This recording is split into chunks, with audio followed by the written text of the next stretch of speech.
অনেক বছর আগের কথা।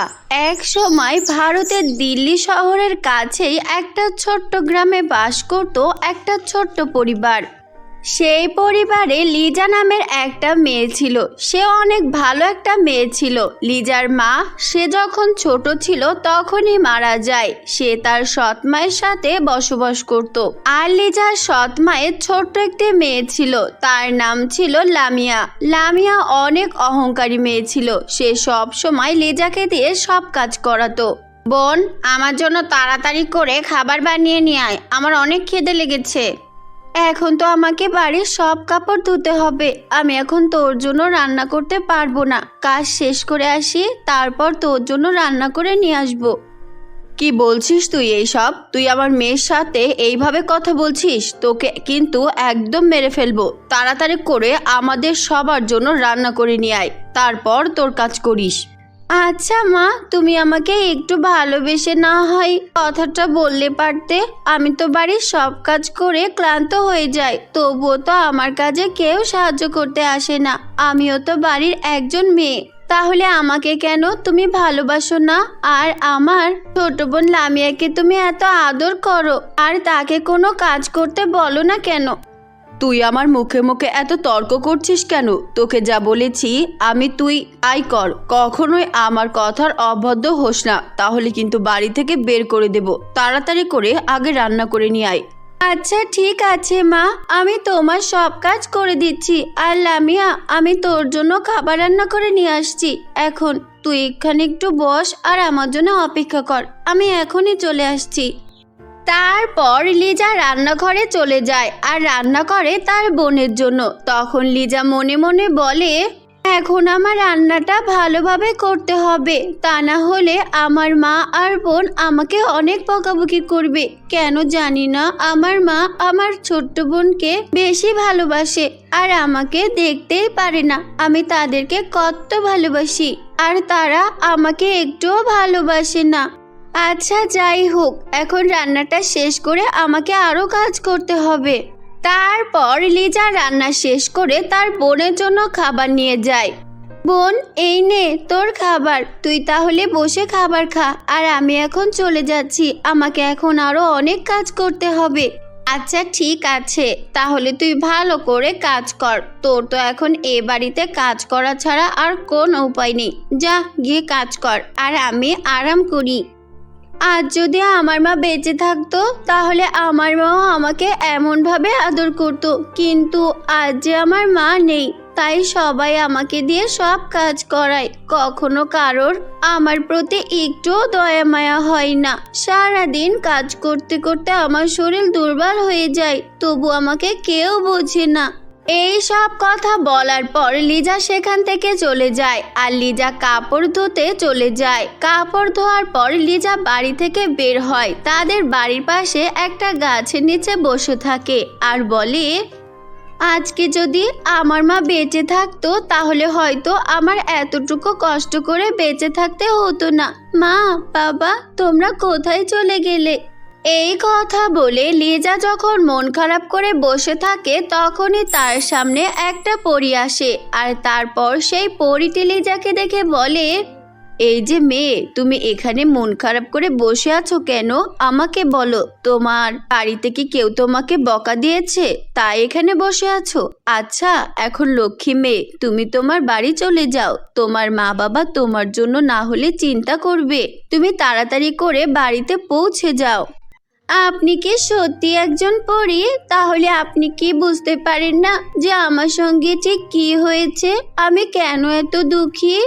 আচ্ছা, তোমার সঙ্গে ঠিক কি হয়েছে বলো তো আমায়। আমি সত্যিই বুঝতে পারছি না যে তোমার সঙ্গে কি হয়েছে আর কেনই বা তুমি মন খারাপ করে বসে আছো। আসলে আমার মা ছোটবেলায় মারা গিয়েছে, আর তাই এখন আমি সৎ মায়ের কাছে বড় হচ্ছি। কিন্তু আমার সৎ মা আমাকে একটুও ভালোবাসে না, সব সময় শুধু তার মেয়েকে ভালোবাসে আর আমাকে দিয়ে বাড়ির সব সময় সব কাজ করায়। সারাদিন আমার সাথে অনেক খারাপ ব্যবহার করে তারা। আচ্ছা ঠিক আছে, বুঝতে পেরেছি আমি। এইসব নিয়ে তুমি মন খারাপ করো না লিজা, দেখবে একদিন সব কিছু ঠিক হয়ে যাবে। তুমি এখন বাড়ি চলে যাও আর ভালোভাবে সবার সামনে চলাফেরা করতে থাকো। আর শোনো, আমি তোমাকে একটা জাদুর আয়না দিচ্ছি। এই জাদুর আয়নার সামনে যখন তুমি যাবে তখন তুমি নিজেকে আনন্দিত মনে করবে, আর তোমার যখন যা ইচ্ছে হয় তখন এই আয়নার কাছ থেকে চেয়ে নিতে পারবে। এই আয়না তোমাকে সবকিছুই দিবে। আচ্ছা পরে ঠিক আছে, কিন্তু সেই আয়নাটি কোথায়? সেই আয়নাটি তো দেখতে পাচ্ছি না, কোথায় রেখেছেন আপনি? তুমি তোমার রুমে চলে যাও, সেখানেই আমি তোমার জন্য আয়না রেখে দেব। আর একটা কথা মনে রেখো, তুমি ছাড়া এই আয়নাটি কেউ ব্যবহার করতে পারবে না। যদি কখনো তুমি ছাড়া এই আয়নাটি কেউ ব্যবহার করতে আসে তাহলে সে তখনই তার চেহারা কালো করে দিবে। আচ্ছা ঠিক আছে পরি, আপনাকে অসংখ্য ধন্যবাদ। তাহলে এখন আমি বাড়িতে চলে যাচ্ছি। আচ্ছা, যদি কখনো কোনো বিপদ হয় তোমার তাহলে আমাকে ডেকে স্মরণ করো, আমি তোমার কাছে চলে আসব। আর মনে রেখো, তুমি ছাড়া সেই আয়নাটি কেউ যেন ব্যবহার করতে না পারে। তারপর লিজা তার বাড়িতে চলে আসে, আর যখন তার রুমে যায় তখন সে দেখতে পায় সেখানে কিছু একটা জিনিস চকচক করছে। তারপর লিজা তার সামনে গিয়ে দেখে সেখানে অনেক বড় একটি আয়না রাখা রয়েছে। পরীর দেওয়া কথা তো সত্যি হয়েছে, এখানে সত্যি একটা আয়না রাখা রয়েছে। এই আয়না তুমি কি কি করতে পারো বলো তো? তখনই সেই আয়নাটি হঠাৎ করে কথা বলে ওঠে। স্বাগতম লিজা, আমি হলাম একটি জাদুর আয়না। তুমি আমার কাছে এখন যা চাইবে আমি তোমাকে তাই দেব। বলো তোমার কি লাগবে? আমার তো তেমন কিছুই লাগবে না, আমার ঘর ঝাড়ু দেওয়ার মতো একটা ভালো ঝাড়ু নেই। তুমি কি আমাকে একটা ভালো ঝাড়ু দিতে পারবে? লিজা এই কথাটি বলার সঙ্গে সঙ্গে সেই আয়না একটি ঝাড়ু দিয়ে দেয়। সেই ঝাড়ুটি ছিল অনেক সুন্দর। তোমাকে অনেক ধন্যবাদ জাদুর আয়না, তুমি আমাকে অনেক সাহায্য করেছো। এখন আমি ঝাড়ু দিয়ে অনেক কাজ করতে পারবো। এটা তো আমি তোমাকে মাত্র সামান্য সাহায্য করেছি, তুমি আমার কাছে এর চেয়েও অনেক বড় জিনিস পাবে। যদি তুমি আমাকে বলো তাহলে আমি তোমাকে অনেক দামি দামি জিনিসও দিতে পারবো। বলো তোমার আর কি লাগবে? না গো জাদুর আয়না, আমার এটাতেই যথেষ্ট। এখন আমার আর কোনো কিছুই লাগবে না। আর যখন কোনো কিছুর প্রয়োজন হবে তখন আমি আপনার থেকেই চেয়ে নিব। এই কথা বলে লিজা তার ঝাড়ু দিয়ে ঘর ঝাড়ু দিতে শুরু করে। কিরে লিজা, তুই এত সুন্দর ঝাড়ু কোথায় পেলি? তোর কাছে তো একটা নষ্ট ঝাড়ু ছিল, তাহলে এত সুন্দর ভালো একটা ঝাড়ু কোথায় পেলি তুই? সত্যি করে বল, তুই কি এটা কোথাও থেকে চুরি করেছিস নাকি? বল আমায়, তাড়াতাড়ি বল। লিজা তখন সত্যিটা লুকিয়ে মিথ্যা কথা বলে। না মা, এটা আমি ঘরের বাইরে পেয়েছি। আর এই ঝাড়ু দিয়ে এখন দেখি অনেক ভালো কাজ করা যায়, তাই ঝাড়ুটি আমি আমার সঙ্গে নিয়ে এসেছি। ও আচ্ছা ঠিক আছে, তাহলে শোন তোকে একটা কথা বলি। আজ তোর বোনকে নিয়ে আমি একটু শপিং করতে যাব, তুই ঘর ভালো করে খেয়াল রাখিস। তারপর লিজার মা তার বোনকে নিয়ে শপিং করতে চলে যায়। তারপর লিজা মন খারাপ করে একা একা বসে থাকে। অনেকটা সময় পর লিজার মা ও তার বোন আসে। তারপর লিজার মায়ের হাতে দেখতে পায় অনেকগুলো ব্যাগ। দেখেছিস লিজা, তোর বোনের জন্য আমি কত কিছু নিয়ে এসেছি, কিন্তু আফসোস তোর জন্য আমি কোনো কিছুই আনিনি। তুই এইসবের যোগ্য নয়, তাই আমি তোর জন্য কিছুই আনিনি। এই সব কথা শুনে লিজা মন খারাপ করে ফেলে, আর তার মন একেবারে ভেঙে যায়। সে মন খারাপ করে তার রুমে বসে ভাবে, আমার বোনের জন্য কত কিছু কিনে নিয়ে এসেছে, কিন্তু আমার জন্য কিছুই আনেনি।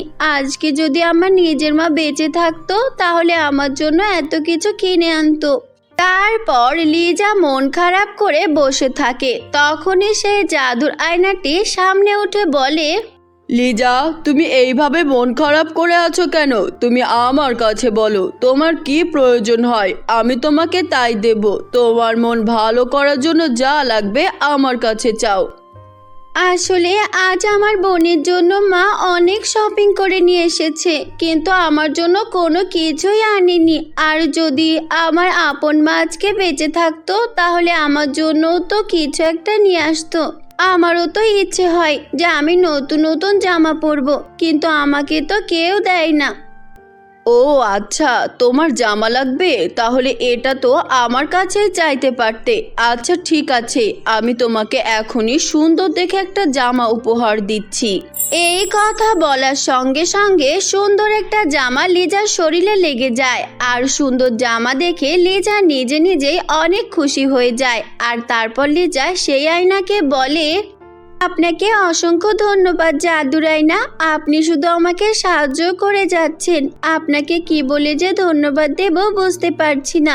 আচ্ছা আপনি তাহলে থাকেন, আমি আমার এই সুন্দর জামাটা সবাইকে দেখিয়ে আসি। তারপর লিজা এই সুন্দর জামাটি পরে তার মায়ের কাছে যায় আর গিয়ে তাদের সামনে বলে, সবাই দেখো কত সুন্দর একটা জামা পরেছি আমি। দেখো তো জামাটা তোমাদের কাছে কেমন লাগছে? জামাটা অনেক সুন্দর, তাই না? কি রে লিজা, তুই এত সুন্দর জামা কোথায় পেলি? নিশ্চয় এটা তুই কোথাও থেকে চুরি করে এনেছিস, তাই না? না মা, তুমি যেমনটা ভাবছো আমি তেমন কিছুই করিনি। এটা আমাকে আমার জাদুর আয়না দিয়েছে। আমার একটি জাদুর আয়না আছে, আমি তার কাছে যা চাই সে আমাকে তাই এনে দেয়। আচ্ছা তাহলে তোর আয়নাটি কোথায়? আমাদেরও সেখানে নিয়ে যা, তাহলে আমরা তো কথা বিশ্বাস করব। তা না হলে তোর কথা আমরা বিশ্বাস করতে পারবো না।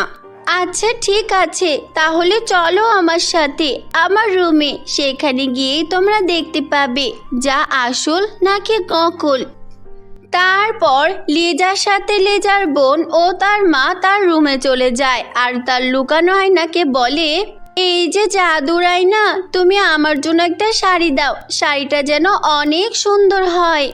তখন সেই জাদুর আয়নাটি তাদেরকে সুন্দর শাড়ি দেয়। আর তারপর এটা দেখে লিজার মা ও তার বোন অনেক লোভ করতে থাকে। তখন লিজা তাদেরকে বলে, এই যে আমার এই শাড়িটা আপনি রেখে দেন। আর শুনুন, এখনো এখানে আপনি এই আয়নার কাছে কিছুই চাইতে আসবেন না।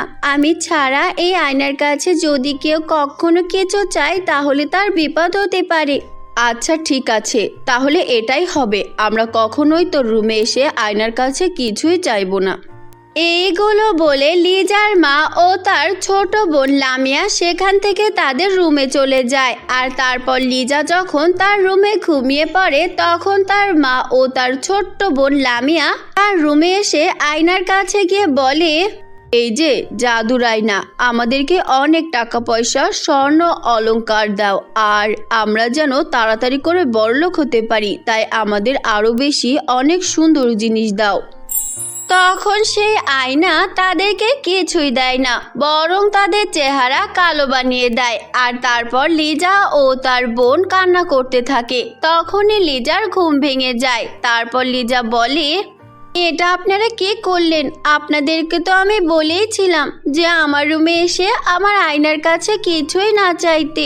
যদি তোমাদের কোনো কিছুর প্রয়োজনই হতো তাহলে আমাকে বলতে, আমি তোমাদেরকে নিয়ে দিতাম।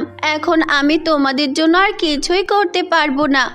লিজা, আমাদের ভুল হয়ে গিয়েছে, আমাদেরকে তুই ক্ষমা করে দিস। আমরা লোভে পড়ে এমন অন্ধ হয়ে গিয়েছিলাম, আর জীবনে কখনোই এমন ভুল করব না। তোর সাথে আর খারাপ ব্যবহারও করব না। আমাদেরকে ক্ষমা করে দে বা আমাদেরকে তুই আগের মতো করে দে। তখনই সেখানে সেই পরীটি আবারও হাজির হয়। আর সেই পরীটি বলে, আচ্ছা আমি তোমাদেরকে ঠিক করে দিচ্ছি। তারপর সে সেখানে আরেকটি জাদুর আয়না প্রকট করে। আর তারপর সে আয়নার সামনে যখন তারা দুজন যায় তখনই তারা আবারও আগের মতো হয়ে যায়। তো বন্ধুরা, কেমন লেগেছে আমাদের আজকের এই গল্পটি? যদি ভালো লেগে থাকে তাহলে আমাদের চ্যানেলে লাইক, কমেন্ট ও সাবস্ক্রাইব করে দিও। আর তোমরা যারা যারা তোমাদের নাম দিয়ে গল্প শুনতে চাও তারা এখনই তোমাদের সুন্দর নামগুলো কমেন্ট বক্সে লিখে জানাও। আমরা পরবর্তী গল্পে তোমাদের নাম ব্যবহার করব। তো সবাই ভালো থেকো, সুস্থ থেকো। আল্লাহ হাফেজ।